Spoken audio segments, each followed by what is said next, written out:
The first week of public PvP has ended, and I want to go over what I have analyzed from doing PvP matches. What this video is going to serve as how the meta is looking right now at the early stages and the most prominent demons being used by people in the higher tiers. With this in mind, you can build your team to either follow the meta or go against it. The choice is yours. Now, let's begin with the most common physical attacking demons. The top three were Ose, Yatagarasu, and Seonkui.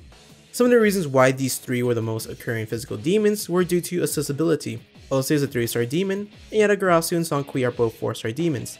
The cost to invest in these demons is affordable, especially early on in the game right now. Ose has no weaknesses, for example, and the most common of Ose's inheritable skill sets were Onikagura and Physical Boost. Not saying every Ose had these two skills, but they were very common. The only way to counter against Ose are demons that resist, null, repel, or drain physical, as Ose has no piercing passives. Since Ose has no weakness, sometimes it's better to save Ose for last, as you can clear out the rest of the enemy team. Once Ose is by itself, it cannot sustain itself for much longer if you possess a magical attacker. To counter Ose, you can mirror counter it with your own Ose with no physical and slowly chip at it with Mazianga, or Rangda, who repels physical and can wipe out Ose with its magical attacks. Yatagarasu served as people's attacker and reason why their team speed was so high. More than likely, those running Yatagarasu will go in first. The common build for Yatagarasu is either red for Mortal Jihad and inherited physical boost, or clear Yatagarasu with physical boost come along with that archetype. You can expect most of Yatagarasu's possessing resist ice to cover up its only weakness, therefore don't always rely on trying to hope for an ice weakness. Rather, definitely target it with attacks that aren't going to be touched, like physical, electricity, and force. Yatagarasu is not a bulky physical attacker, therefore focus on killing it should not take too long. If the enemy team is going first, definitely be wary, as a Mortal Jihad can be fatal if Yatagarasu lands on it. Therefore, Sandalphon's Aura Tsukukaja can come in handy to have that extra evasion or Chetra shifts from demons like Kukumatsu, Sphinx, and Kukurihime will halt any physical attacks coming through. Seonkui is the opposite of Yatagarasu's team, as their job is to go second. This is because purple Seonkui's passive is to take away a press turn of going second. This lowers your round potential. If this is the case, stack up an MP and either buff or debuff the enemy team, as you cannot do much against this passive unless you are running an even slower team. Seonkui's physical attack stat is one of the highest in the game.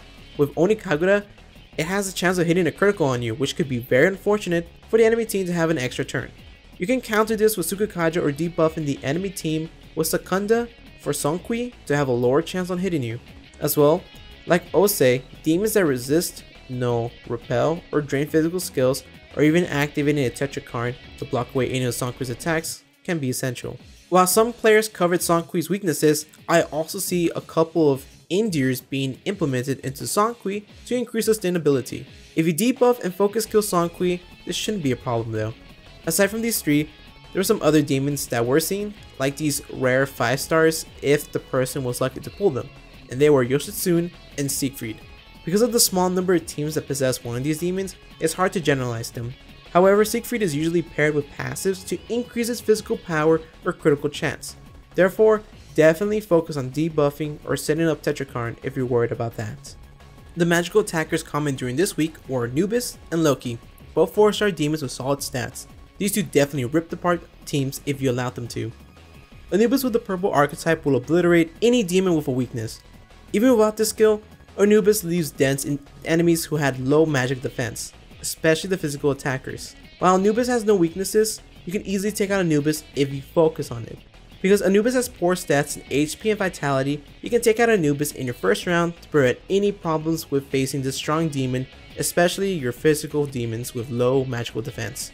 Loki is another story, as because of the extra stats in HP and Vitality, this demon had more survivability. Similar to Anubis, any enemy with a weakness could be targeted, and Loki would have the chance of not using up a press turn to allow the team to go for another turn. Generally, the best way to counter Loki is to make sure you don't have an explosible weakness. Definitely target Loki after dealing with other priority demons like the healer or supporter. These aren't the only two magic attackers used, but from what I've noticed, the most commonly used. Other demons that were encountered were Beelzebub, especially in slower teams to begin with a Makara shift, Rangda to counter physical attackers, and White Rider if the person was lucky enough to pull it. Beelzebub has no weakness and has sustainability due to Gluttony being able to heal part of the damage dealt to your team. However, if there aren't any exposable weaknesses to Dark, then Beelzebub isn't too much of a threat for you to panic over on the first turn. Rangda is definitely an annoying demon to face against because of that Repel physical. However, its Vitality and HP aren't too high and can be taken out if you focus on it. And you should definitely focus on Rangda if it has Rakarmda, as this will severely set you back if it pops it off. White Rider is another easy demon to take out if you focus on it, and I will recommend it because of God's Bow having a 50% chance of instant killing one of your demons. If you are going second, make sure to have a Makara Shift demon to make sure it doesn't pop the skill on your first turn. Supporters were necessary in teams, specifically Sandalphon, Feng Huang, and Fenrir. Sandalphon has no weaknesses, and depending on how the person built Sandalphon, most of them had Samara Karm in order to bring back an enemy demon. The best way to counter this is to slowly bring down the enemy's team's HP altogether and then knock out Sandalphon when you can. Because of how bulky Sandalphon is, it'll be difficult to take it down on your first turn if you try to focus on it. Another way to stop the revival is using ailments like Mute or Bind to completely shut the demon down. Feng Huang is a reliable demon when that ice weakness is covered. The Meteorama set your entire plans back because of all the MP you used to reduce the enemy's team HP. However, Feng Huang is not very bulky and can be singled out if you focus on it. However, usually the enemy team contains a revival demon, so be careful when singling out Feng Huang, as the reviving demon will make your efforts go to waste. At the higher PvP ranks, don't even bother if it has an ice weakness, because everyone that has it has already got it covered. You can probably hit the ice weakness at the lower gold levels at the very least. Fenrir is used in fast teams in order for the enemy team to go first. Most Fenrirs contain Makara Karn in order to prevent you from attacking its weakness. As well, debuffs like Tyrande were included in Fenrir builds to further weaken your team. Depending on the team setup, you can try to take out Fenrir with physical attacks if it activates Makara Karn. Demons that can buff your team are essential if you're encountering Fenrirs that debuff your team. If you're going second, look at the enemy team composition and decide whether a Makara or Tetra Shift will be ideal for you. Other less common picks were support units like Skadi, a 4-star demon, and the 5-star demons Quetzalcoatl and Alelat. Quetzalcoatl is very annoying to deal with due to the upgraded version of Rakarmda without the drawback of sacrifice. Most teams patched up that dark weakness, so the only way to strike at it for full damage are in ice and electricity. Depending on the archetype, if Poly is going to debuff you with Auto Tyrande or repelling physical damage, adding onto its list of multiple resistances. Definitely an enemy worth targeting, but has a good amount of bulk into it, so be very careful with Quetzalcoatl. Skadi was not too prevalent, but when used by an enemy team, it served as an annoying demon. Because of the high chance of inflicting ailments and mute, your magical attackers or healers will be silenced if Skadi popped off its mute ailment skill. Definitely use auto barrier brands in order to prevent the first debuff from activating, and immediately taking out Skadi if you can prevent any more mute shenanigans. Alelat was seen a couple of times to those who could afford the multi-fuse for this 5-star demon. However, the problem with facing Alelat is the ability to nullify Pierce passives from your team.